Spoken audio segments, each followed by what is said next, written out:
My husband has been acting strange around water. It started innocently enough. He was showering, and he asked me to bring him a towel. When I returned, he was making a strange gargling sound. I threw back the curtain to reveal my husband face up, letting the water fill his mouth, spilling from between his lips. I thought he was just being immature, but he ignored me when I called his name. His eyes seemed foggy and distant. Took him a few minutes to snap out of it. He laughed about it, but I was a little worried. I could tell he was too.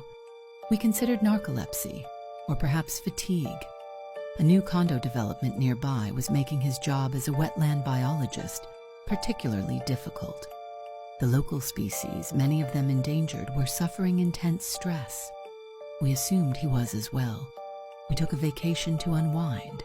3 days of much-needed isolation into the Outer Banks.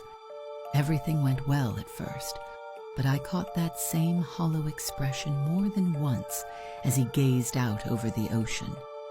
He wouldn't even remember doing it, and began getting angry when he was pulled from his reverie.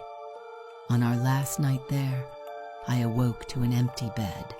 I frantically ran down to the beach and caught him attempting to walk into the sea. This was getting out of hand. He screamed at me when I dragged him from the water, seemingly desperate to walk past the breakers. His doctor was as perplexed as we were. Outwardly, there was nothing wrong with him. But this fixation, whatever it was getting worse. He couldn't work. He couldn't even hold a glass of water without fading into a blank facade of fascination. Almost longing.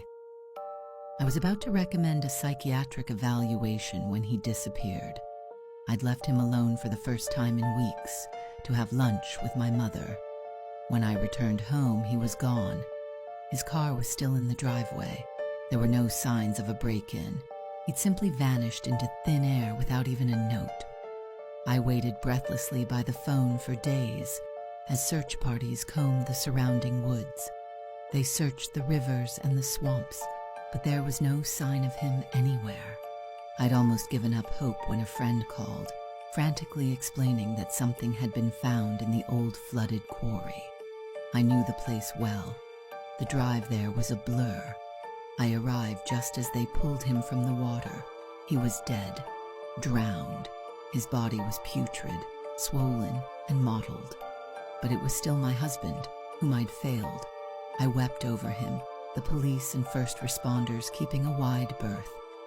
I wondered to myself how this could happen. When the first writhing black mass squirmed from between his teeth, I understood. Within weeks, nearly 20 million people had followed him into the water. His name was Michael. He was 33 years old, and he was patient zero for the global outbreak of horsehair worms.